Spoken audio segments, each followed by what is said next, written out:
Programme मसले दे इस खास एपीसोड में दर्शकों का स्वागत है। अज असी गल करन जा रहे हैं एक ऐसी जंग बारे जो कि हिंदुस्तान दी फौजां ने लड़ी।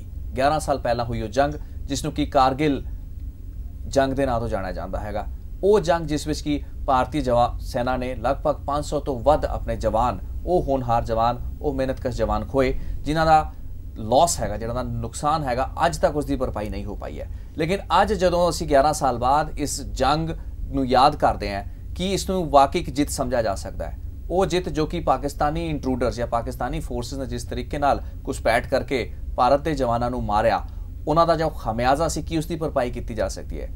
अज जदों एक आर्म्ड फोर्सेस ट्रिब्यूनल बैठता है तो 11 साल पुरानी इस जंग दे विच एक ऐसा ऑर्डर सुनाता है जिस विच वो कहता है कि उस वक्त एक ब्रिगेड कमांडर के बारे जिहड़ी भी गल्लां बातां 11 साल दे विच खबरां दे विच नशर होईयां ने या रिकॉर्ड ते आईयां ने, वो गलत हैगियां ने, उन्हां नूं रीराइट करना पेगा। यानी कि कारगिल जंग की हिस्टरी नूं रीराइट करने की गल एक पर्टिकुलर केस विच मई 17 का फैसला ब्रिगेडियर देवेंद्र सिंह जो कि 70 इन्फेंट्री के ब्रिगेड कमांडर सन, उन्होंने केस दे विच दिता गया। वड्डा सवाल अज भी साडे सामने यही है कि कारगिल जंग की सच्चाई अजे देश के सामने है। दुनिया देश जानना चाहता है कि किहड़ियां कमियां हुई, इंटैलीजेंस का फेलियर सीगा, कमांड का फेलियर सीगा, या फिर साडे सियासतदाना या वो पोलीटिकल लीडरशिप जिसने उस वक्त फैसले लेने सीगे ते जनरल्स की बदौलत उन्होंने लागू करवाना सीगा, ਉਹਦੇ ਵਿੱਚ कोई कमी पेशी रही। एक पूरा पैनल साडे नाल चर्चा करेगा कारगिल युद्ध तो 11 साल बाद इस युद्ध तो सीखे गए सबका बारे।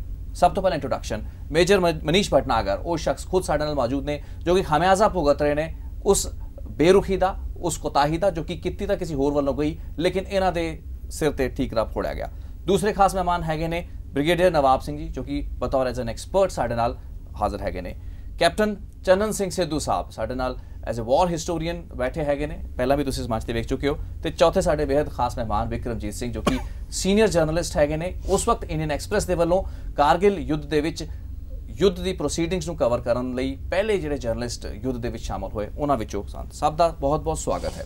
भटनागर साहब, अज जदों ब्रिगेडियर देवेंद्र सिंह होना दे केस दे विच एक वड्डा फैसला जिस दे विच कि ट्रिब्यूनल ने उन्होंने राहत दी है, वो ब्रिगेडियर जो कि तुहाडी तरह ही ब्रांडेड किए जा रहे सन, रादर तुसीं उन्हां दी डायरैक्ट कमांड के थले उस वक्त सन जदों कि आरोप लगे तो तुहाडे ते भी आरोप सन भी ब्रिगेडियर देवेंद्र ने तुहानूं कहा तो तुसीं नहीं गए, अगे अटैक नहीं किया, तुसीं डिसओबे किया आर्मी के ऑर्डर्स नूं, तुसीं हाई कोर्ट दे विच वख-वख पटीशन दे लई हाई कोर्ट दे विच पाईयां होईयां हैगीਆਂ ने। अज किहो जिहा महसूस होंदा ब्रिगेडियर देवेंद्र सिंह का केस की तुहाडे लई भी एक बूस्ट प्रदान करदा है? पिछले 11 साल तो तुसीं लानत चल रहे हो। इस बात इस गल का विंडिकेशन है जो ब्रिगेडियर देवेंद्र सिंह साहब का केस है कि ये गलतियां हुई हैं फ्रॉम दी टॉप लीडरशिप तो जनरलों का जिन्हों की गल्लां हैगी उन्होंने असी directly on the face value नहीं मन सकते इस बारे। तो जिहड़ी खामियां उन्हों दी रही हैं वो अज तक पब्लिक डोमेन ते आई नहीं हाँ। जे इन केसां दी ठीक तहकीकात की जाएगी तो काफ़ी गल्लां इहदे विच निकल के आएंगी। असीं बार बार कहने भी उस जंग नूं एक विक्ट्री समझा जाए, जित समझ के असीं उस तो लैसनस लर्न करिए, ना कि लोगों को जिम्मेवार ठहराइए। ये मानसिकता ठीक है? डू यू नीड थिंक कि इन्वेस्टिगेशन ज़्यादा होनी चाहिए? इस गल नूं मनदा कि ये victory I would call it ये साडे जवानां दी ते जूनीयर लीडरशिप दी जीत सीगी। जनरलां दी मैं इसनूं कामयाबी नहीं मनदा क्योंकि इन्नी ज़्यादा वध कैजुअलिटीज़ हुई सीगी कि ये जस्टिफाइड नहीं सीगा। तो ਜਿਹੜੇ ਸਾਡੇ शहीद हैंगे उन्होंने वास्ते मेरे ख्याल एक ट्रिब्यूट होएगा। खासकर मैं रेफर करदा कैप्टन सौरभ कालिया तो उन्होंने 5 जवान जिन्होंने सिर्फ एक 1 अफसर 5 जवान्स की पेट्रोल नूं भेजा गया सी। तो this was really there was a criminal act and subsequently इसनूं ट्रिब्यूनल के आगे भी असी प्लीड किया इस केस नूं ते ट्रिब्यूनल ने सरकार नूं डायरैक्शन भी किया सी।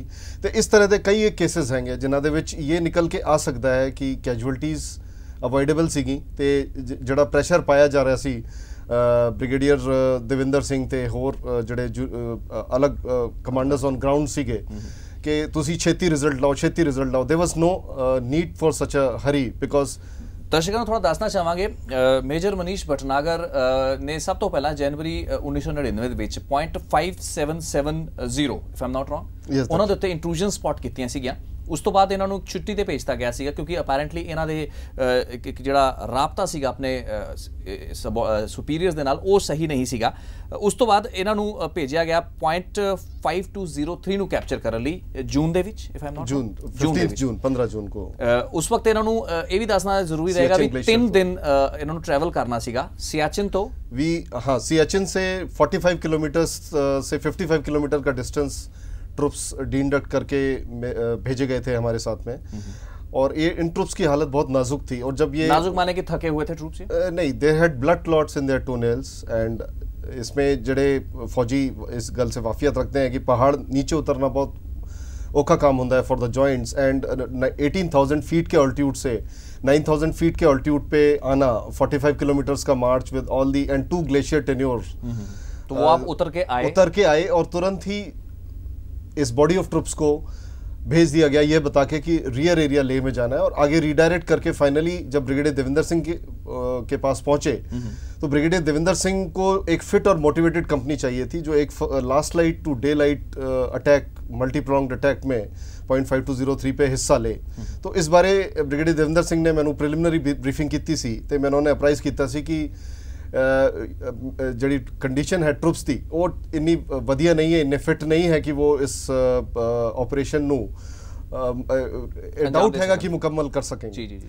सो ये when this was projected to brigadier Devinder Singh, वो खुद आप उन्होंने तसल्ली की सी कंडीशन ऑफ ट्रुप्स ਤੇ ਥੋੜੇ ਦੇ ਬਾਅਦ ਇਲਜ਼ਾਮ ਇਹ ਲੱਗਿਆ ਵੀ ਤੁਸੀਂ ਬ੍ਰਿਗੇਡੀਅਰ ਦੇਵਿੰਦਰ ਸਿੰਘ ਨੂੰ ਮਨਾ ਕਰਤਾ ਵੀ ਅਸੀਂ ਅਟੈਕ ਨਹੀਂ ਕਰਨਾ ਐਂਡ ਤੁਸੀਂ ਡਿਸਓਬੇ ਕੀਤਾ ਉਹਨਾਂ ਦੇ ਆਰਡਰ ਨੂੰ। ਇਹਦੇ ਵਿੱਚ ਬ੍ਰਿਗੇਡੀਅਰ ਦੇਵਿੰਦਰ ਸਿੰਘ ਨੇ ਆਪ ਇਹ ਕਿਹਾ ਸੀ ਕਿ ਬਈ ਮੇਰੀ ਵੱਲੋਂ ਕੋਈ ਕੰਪਲੇਂਟ ਨਹੀਂ ਹੈਗੀ ਅਗੇਂਸਟ ਮੇਜਰ ਭਟਨਾਗਰ। ਜੀ ਜੀ ਜੀ।